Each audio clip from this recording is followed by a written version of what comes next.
What's going on? How's everybody doing? Happy Memorial Day. Can you guys hear me okay? Let's make sure. All right. Welcome. Welcome. We're going to get started in just a second. Today we're going to be talking about protecting the castle. All right. So, happy Memorial Day. Thank you to all those who have served and who are currently serving. We appreciate you more than we can say and more than our words can express. And for those who, where are we at? We're on YouTube. We don't have TikTok today. It's unfortunate. Our guy on TikTok's not going to be able to submit his deal. Can you guys hear and see me okay? Welcome, everybody. Welcome. Today, we're going to be talking about protecting the castle. So, buying real estate and buying good deals is something that we talk about a lot on here. But I feel like we don't talk about protecting these assets and maximizing these assets enough. It's something that I definitely did not do, and Matt and I definitely didn't do for first couple of years that we were buying real estate together. But since then, have learned the extreme importance of it. Let me pull up the chat here. Are we live on Instagram? Can everybody let us know where you are tuning in from? We're here in Austin, Texas, Opportunity City. And today, again, like I said, we're going to be talking about protecting the castle, maximizing efficiency and profitability with your real estate assets. It's one thing to buy good deals, which we talk a lot. About that on here. We talk about how to find cash flow in deals, how to analyze a deal, how to negotiate with sellers. But we don't talk too much about what happens after you buy that asset, because it's really important to maximize the efficiency on them. Otherwise, they might not be that good of investments for you. They may take money from you. They may be a headache for you. They may cost you a lot of money. And so you really have to properly manage them and oversee the people who are managing your properties. Because if you don't, money can just disappear pretty quickly. You can get tenants in place that aren't as good as maybe you'd like. Maybe you don't. Maybe they don't push rents as high as they should. Maybe they overspend on maintenance, and all these things add up and can take away all your money, all your cash flow, and you may have a not great real estate investment if they're not managed properly. So that's what we're talking about today, is how to and the importance of managing these assets and maximizing profitability. Let's see here. How far can I go? All right, cool. So let's say you find a good buy and hold rental or a small commercial multifamily deal, or a mobile home park, or a duplex, or a quadplex. So what do you do now? Well, here are some rules and some lessons that I've learned just over the years of owning real estate. We own about 88 units. Matt and myself and some other partners with us. We own about 88 units together. And I really started to learn this and the importance of it over the last year and a half, 2 years, because what we used to do is we used to just buy good deals, forget about it, pass it on to the property manager, and we would never think about it again, which was not the right way to approach it. It was good because we just focused on buying more and more deals, but we've lost a lot of money by not properly managing the units and overseeing them the way that they should have been. And even though we had good property management companies overseeing them, they're not going to oversee them the way that we would, and they're not going to care about them the way that we would just naturally. They don't own them. It's not their money that they're spending. It's not their money that they are pushing for. It is you. It's your money. So I highly encourage you to not just buy these deals, forget about them, focus on buying the next one. I think it's a mistake that people like myself, people like Matt, people like one of our entrepreneurs, Elliot. I think it's a mistake that we make when we're so focused on buying more deals, more deals, more deals, more deals, that we don't take care of the ship, or we don't take care of whatever you want to call it, and therefore we end up having underperforming assets. And so it's extremely important to focus on this. Now, what are some things that you should watch out for? So first and foremost is you do want a property manager. You do want somebody to, I'm not suggesting that you manage your own property, collect rents, answer maintenance calls, things like that. I do think you want a property manager. I think that it's a good use of your time to spend that time doing other things. But I think you should oversee and train your property manager a certain way to manage your assets. That way, they are profitable. And I think you need to hold these people accountable to what your expectations are with your assets, and your rental properties. So first thing first is get a good property manager. You need a good property manager. Now, this is the mistake that we made, is we had a good property manager, but we left it at that. We did not meet with our property manager frequently. We did not hold them accountable to the numbers frequently. We did not set proper expectations with how we wanted our rental properties run with our property manager. And I think that is a mistake. But you do want a good property manager. And keep in mind, I mean, this was a property management company that Matt owned, or we owned, that was managing our own assets. But that's still not good enough. I mean, that should provide you a little bit more comfort and confidence in how your property is going to be managed. But you still need to hold that person accountable to how you want your properties managed. So with your property manager, you should meet with them at least monthly. I mean, depending on how many rentals you own. When we have 83 doors, there's a lot of different entities involved. There's different partners involved. There's a lot of moving parts. So what we do is we meet with the person who is managing our properties monthly. Now, it's about to change in the way that we approach this process, to where I'll be overseeing the person managing our own portfolio directly. So it won't be necessary to meet with them monthly, due to the fact that I'll be meeting with them every single day. And we'll be training on exactly how to manage these properties to maximize profitability and make sure that they provide us the best returns possible. But if I wasn't overseeing them directly, I do think that it's necessary to meet with your property manager at least monthly. And in these monthly meetings,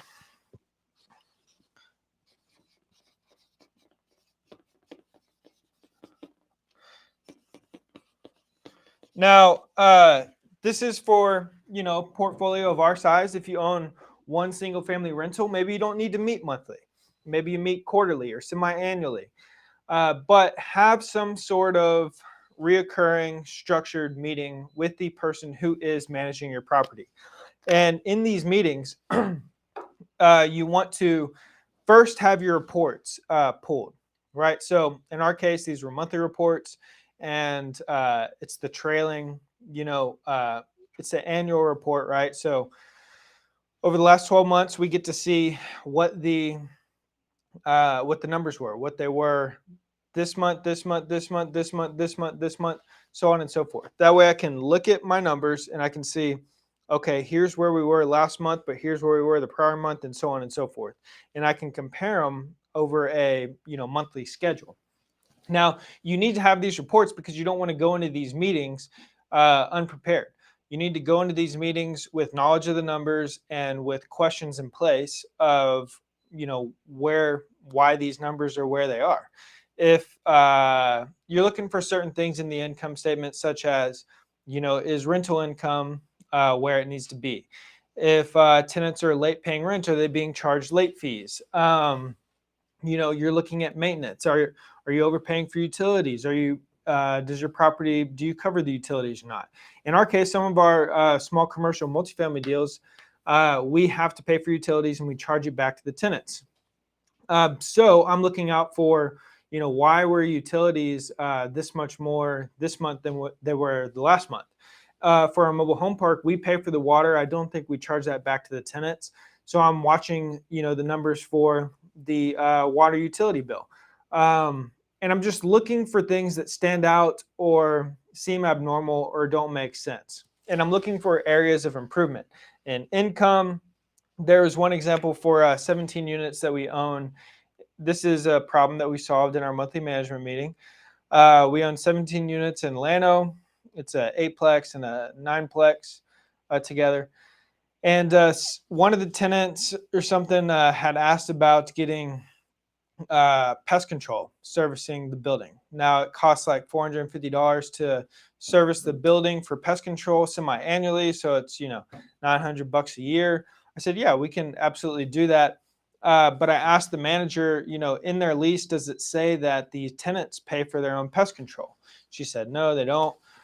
So what we ended up putting in place as lease renewals came up and as we started signing new leases with tenants, and this was an area of opportunity that I recognized with her, was we will do the semi-annual pest control services to the apartment buildings, but I want to start charging the tenants back for pest control.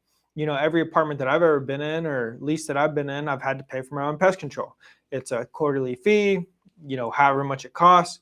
And the property manager thought that it would be too much for these people to pay quarterly, semi-annually. So what we started doing was charging an extra $10 per month per unit for pest control. So for 17 units, 17 units. Where's my calculator? I deleted all my apps. All right, 17 units times $10 times 12 months. So our tenants pay us $2,040 a year per their lease, broken out monthly for pest control. And we only spend $1,800 a year to service the building. So we're profiting $240.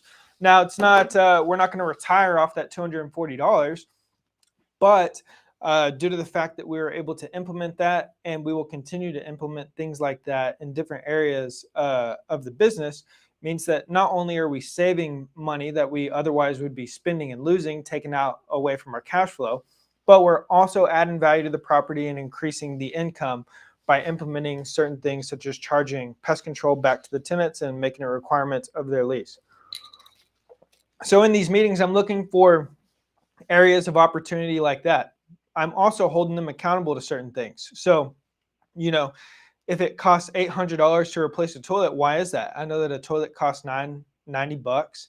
I know that, I could get one of my contractors to go do that for $100, $150, $150. So all in toilet replacement, maintenance line item should cost $250, $350, right? It shouldn't be $800. So I'm asking them why they spent that.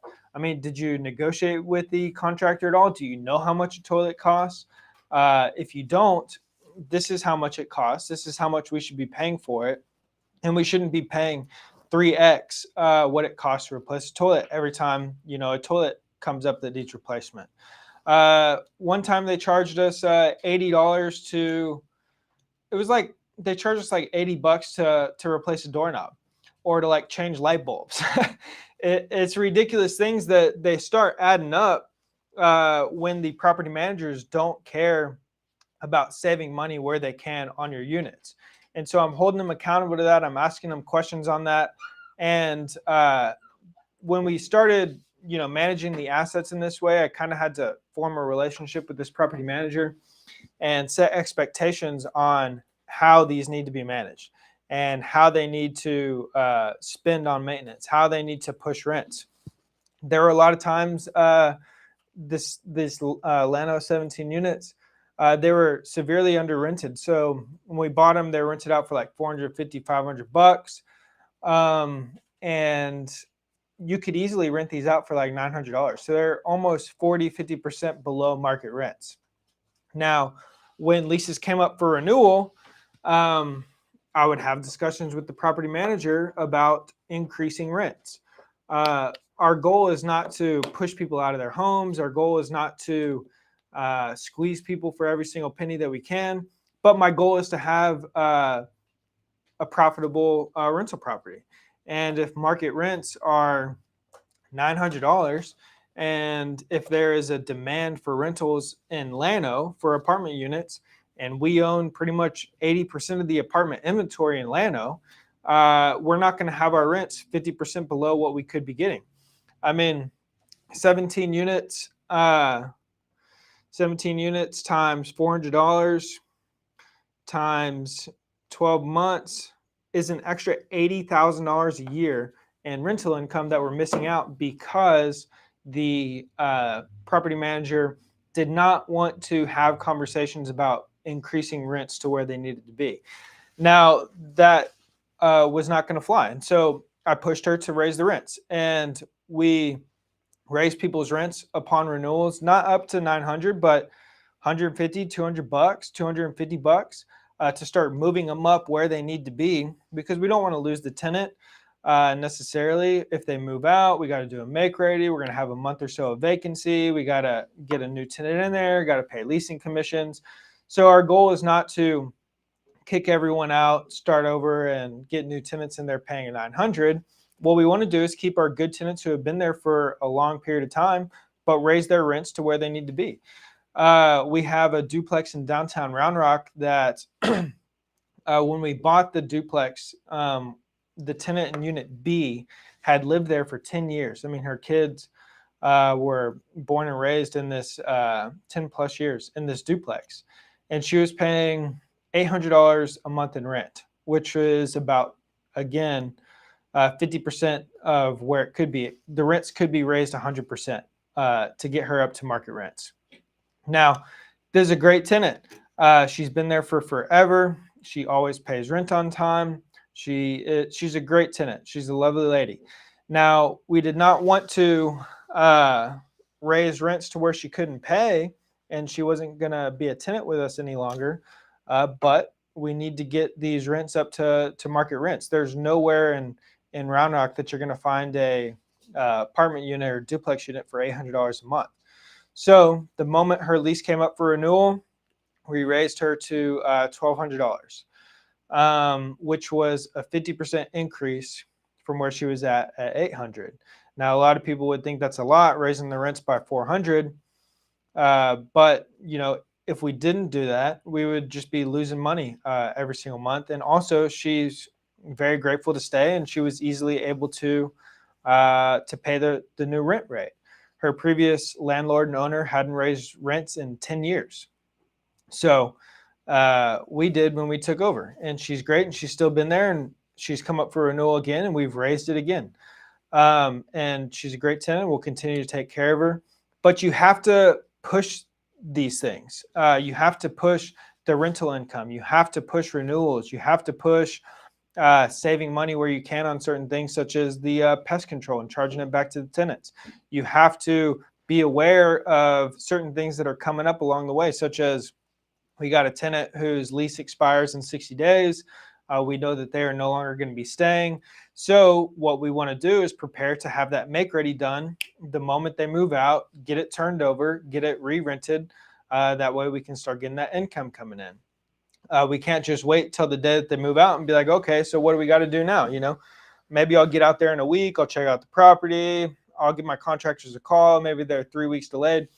And the longer that we approach, the longer that we delay taking action on this unit, is we're just going to keep losing money. So you have to be prepared for certain things. You have to have these conversations with your property manager. And you have to hold them accountable to managing your property in an efficient manner. Because otherwise, I promise you they won't. And you will either A, lose money, or B, you'll miss out on a lot of upside on your properties. So you want to push renewals. Number one, push renewals. Push rent increases.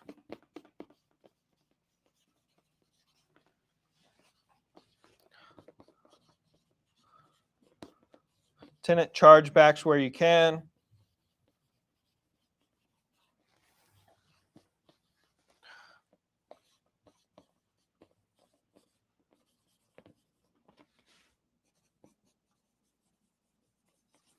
Here's the other thing. As you're going through these reports with your property manager, first of all, you need to become literate in income statements. So you need to know what an income statement is. You need to know what it's comprised of. You need to know why the revenue is this. You need to know why the operating expenses are this. Therefore, coming out to your net operating income number. And then underneath the net operating income number is a distribution to the owner. So you need to understand how all these numbers work together, why they add up the way that they do. That way, when you're reading these reports, you understand what they're saying, and you also understand if there's discrepancies or if things should be there that's not there, or if things shouldn't be there that are there, so that you can have an informed picture of what your properties are doing. The numbers will tell it all, and you need to understand how to read an income statement. It's pretty simple. There's not a lot of math to it. It's just addition and subtraction. But you need to know how to read it. That way, when you get these reports from your property manager, you can comprehend them, understand them, and hold them accountable to things that are incorrect on them. Now, sometimes property managers or people within a property management company, they're not very good with numbers. Maybe they made a mistake on the accounting. Maybe they didn't fully.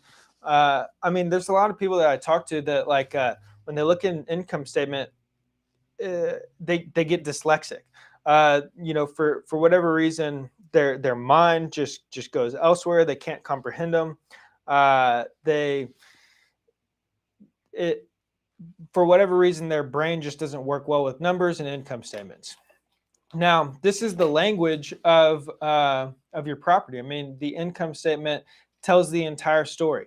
It shows where every single penny came in, shows where every single penny went out, and it shows you what you're left over. And the most important number, it shows you what you're getting paid via a distribution as the owner of this property.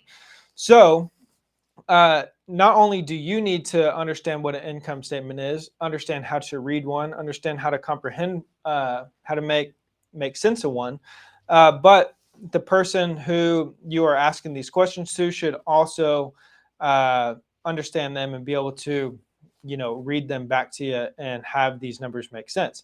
Now, that might not always be the case, and that's why it's your job to understand it and understand your investment and understand how all these things are working together. Because there have been situations where I've got a lot of questions on the income statement. I'm looking at every single charge. I've got questions about them. Why is this here? Why is this not here? Why is this included? Why is this not included? Why are we being charged for this? And you need to ask them those questions and point it out to them, because they might not be as financially literate as you are reading these income statements.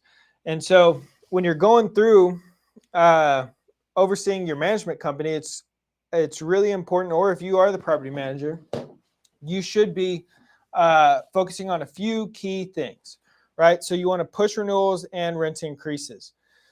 With renewals, back to that thing I was talking about earlier, in the situations with some of our tenants, we don't want them to leave. We want them to stay. They're good tenants. We don't want them to move out, us to have to go put a lot of money into a vacant unit, us have to list it for rent, pay a commission, so on and so forth. Add time and expenses to this, even though in some cases that is what we want to do to improve the property altogether. You want to push renewals and push rent increases. Now, there's a delicate balance here, right? Sometimes people can't afford, paying an extra $1,000 a month in rent if they've been, under rented for 10 years. But also too, I mean, sometimes it's the market, right? Like if they're paying $500 in rent for a 1,200 square foot apartment unit in Round Rock or Austin, Georgetown, Cedar Park, Leander, uh, and you want to raise them up to market rents, which is 1,800, for example, they're not going to be able to go find another place like that. And there's also extremely high demand for rentals, good rentals in these areas as well. So you have to weigh your options. Do I want to lose, $5,000 a year for what I could be getting, or do I want to increase the rents to where they need to be, put a little bit of money into the unit, and get a tenant who can, afford the rent here? Which I think you should be pushing renewals and you should be pushing rent increases. But there is a delicate balance, and you want to keep your good tenants there.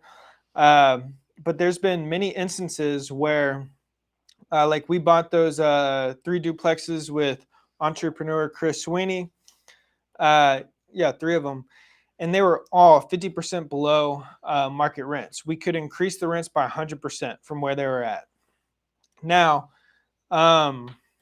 what we did on one unit, there was a tenant moving out the day that we bought the duplexes. So the tenant moved out. We did our move out inspection. We returned their deposit. Did all that. We did not do anything to the unit. All we did was clean the unit. We cleaned it. I don't even think I touched up any paint spots throughout the entire unit. It was rented out for like $1,100. Went in there, cleaned it the day we closed, got it listed for lease, and a week later it was rented out for like $2,000 or $2,100. So instantly, we increased the income of these properties by 100%, give or take. Now, there's been tenants that we've done that too, like I mentioned, and they know that the units are under rented. We work out scenarios with them. We make sure that they can afford it, but we also need to have these properties perform that they need to. So work that delicate balance, but don't not push renewals and rent increases because of your emotions. Next is tenant chargeback. So this is what I was talking about earlier. Look for areas where you're paying for things that you shouldn't be paying for things. Are you paying for utilities when you should be charging them back to the tenants? Are you paying for pest control when the tenant should be paying for it per their lease? Are you paying for maintenance repairs that are actually tenant-caused damages? Look for tenant chargebacks where you can to ensure that you're not spending more money than you absolutely should be. And then the last but not least is overseeing maintenance. I suggest that you start to understand if you want to be a professional in this industry, and if you want to be informed and be able to make informed decisions and be able to make the right decisions for your properties, you need to understand what maintenance costs. So what does it cost in your market to change a light fixture, replace a ceiling fan, replace a toilet, install LVP flooring? How much does it cost to paint a 1,200 square foot unit? What does it cost to mow a yard? What does it cost to change light bulbs? How much does it cost to install baseboards and quarter round? How much does a new vanity cost? How much do new kitchen cabinets cost? How much do countertops cost? How much is a new sink? How much are shower heads? All these different things you should know what they cost, or at least a good estimate. That way, when someone brings you back, or your property manager or a contractor brings you back an estimate to paint a 1,200 square foot unit, and they charge you, $18,000, you're not sitting there wondering, is that a good price? Is it not a good price? Am I overpaying? Is this a good deal? You should know how much everything costs. That way you can make informed decisions. There's been plenty of instances where managers or people overseeing rehabs for us have gotten quotes for like, $20,000 to replace flooring, and I've gotten it done for like $4,500. So 25% of what the quote was, and that quote was going to be approved. Had I not, said we're paying, 4 times more than we should on that line item. Or when someone comes for an extremely high painting quote, I know exactly how much gallons of paint costs. I know exactly how much the labor costs, and I will make sure that it gets done without paying, 4 to 5 times what I should be. I know how much a toilet replacement costs. All these different things you should know or have a good estimate on what it costs. That way you can oversee your maintenance and make sure that you're not losing out on your cash flow. Because if you're not pushing renewals and rent increases, and if you're paying for things you shouldn't be with tenant chargebacks, and you're not overseeing your maintenance, and people are overpaying for things that they shouldn't be, then your property is not going to be performing very, very well. Or if it is still performing well, it's not performing as good as it could if you were overseeing these things. There's been times where a tenant requests a maintenance request for a fence. There's some windstorm that comes through, and property manager gets a quote for like $3,000 to repair this certain section of the fence. I send my guy out there and he's going to get it done for $250. So we just saved, $2,750 on a fence that we didn't need to spend all this money on by simply knowing how much these repairs cost and by asking the right questions and getting the right people out there. What questions do we have? I feel like I'm just rambling about saving money where you can. Does Instagram have any questions? Instagram, you got any questions? Huh? So these things are really important. So have your monthly management meetings with your property managers, because if you're not ensuring that they're managing your properties the way that they should be, they probably won't be. And you'll probably spend way more money than you should, and your assets are not going to perform very well. The cash flow on these rental properties is very, very important. I promise you. You don't want someone to manage your properties, these things not be taking place, and you be paying out money every single month, because you will. You'll pay out, they'll be like, hey, we got to replace fence. It'd be an extra $3,000. Okay, boom, sent in, when you could have just paid $250 and your rents could have covered it. Or, they just signed a renewal for a $25 rent increase when they should have increased it $500 and gotten them up to market rents. Little things like this will cost you tons of money over the years, whether you're paying it out or whether you're getting less in. You have to oversee these things to make sure that your properties are being managed efficiently. And if you don't know if they're being managed efficiently, I would assume that they're not until you have taken the efforts to verify that they are. Now, you don't have to micromanage these people. Just set the proper expectations and educate them. They may not know that a toilet replacement only costs, $200. They may have thought that a toilet replacement costs $800. They may not know that you don't have to pay $18,000 to get new flooring on a 1,200 square foot house. Educate them and tell them that you can get this done for $4,500. It doesn't cost that much.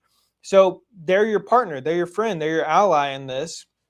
And if they don't know these things, help educate them on these things and help them do their jobs a little bit better. Because if they don't know these things, or if they are paying money for certain things like that, there's a couple things that are happening. Either one, they don't care, and that's not a good sign. Two, they don't know, and they don't know that they're being taken advantage of, or they don't know that they're being lazy in these areas, or they don't know, they might not be the best at their job. And so they either don't care, or they might not have the correct knowledge, or they might not be the best. In either scenario, you should try and help them, because they are managing your property, and you want to ensure that your properties are being managed efficiently. So you don't have to micromanage them, just educate them, set the proper expectations, and give them the knowledge that they need in order to have your property perform the way that it should. Now, next thing I want to talk about is debt, because you want to get the proper debt on your deals. If you bought a property with a hard money loan, you don't have a whole lot of time to keep that hard money loan in place in general, because you probably got a 6, 12, 18, 24-month term on it, and it's probably high interest rate, interest only. But you don't want to stay in high interest loans. You always want to be, you always want to be looking for different debt options to improve your debt service, because here's how it goes. So you got your income. Here's your income statement. Here's your income, your operating expenses. Now let's just assume that operating expenses take up 50% of your income. What you got left over is your debt. So now your debt needs to be subtracted. And if your debt is taking 65% of your income, then you're losing money. You're losing, 15% of your income every single month. But if you can get this debt down to 25% via low interest rates, talking to the correct lenders, looking for different options out there, not going after, just whatever you can get in the moment to get the deal done, which is good, but you need to get out of it as quickly as you can. If this is a long-term rental and a long-term hold, that way you can increase your cash flow. Now it's hard right now. I mean, we're going through this, and we're refinancing, a few different properties. And this is not a great time to refinance, but we need to, and we have to. But the way that I'm structuring them right now is I'm trying to get the best terms that we can, get the lowest prepayment penalties that we can, because I want to be able to refinance out of this loan when rates drop. And I know that the moment that we do, and I'm able to go back and lock in some really, really low rates like we had 2 years ago, I'd like to just keep those in place for as long as I can, because it'll significantly increase our cash flow. Now, sometimes you have to weigh out options of cash out refi, low interest rate, pull cash out now, leave the principal balance low. And there's a lot of factors that play into that, but always be looking for ways to get better debt on your properties to increase your cash flow and lower your debt service, because the bank needs to get paid, and your debt service takes out a good chunk of your income every single month, especially if you got a property manager who's not pushing the income and working on decreasing operating expenses.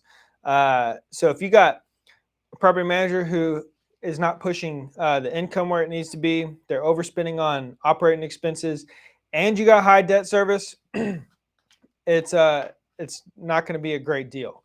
And you may be paying money out of your pocket every single month to keep this thing going. So avoid these things at all costs. Have good relationships. You need good contractors, good property managers, good lenders, good insurance agents. You need a good team, and you need to work with this team. You need to hold your team accountable. You need to set the proper expectations with your team. And if you do these things, these long-term holds will pay you over and over and over again. If you don't pay attention to them, and if you don't hold these team members accountable, these assets will just take money from you. And I'm only telling you that from experience. Having properties that are not properly managed, having high interest rate debt, you end up taking money out of your pocket every single month and putting it into the entity. And the cash flow is flowing the wrong way. You want the cash flow to flow to you from the properties, not from you to the properties. So those are my tips for today. Protect the castle. If you're out there and you're watching this and you're like me and Matt, and you want to just do more deals, not get bogged down by all that stuff that I just mentioned, I would suggest that you change your attitude on it, change your perspective on it, because someone needs to be protecting these assets. And if it's not you, I don't know if you're going to find anybody to do it.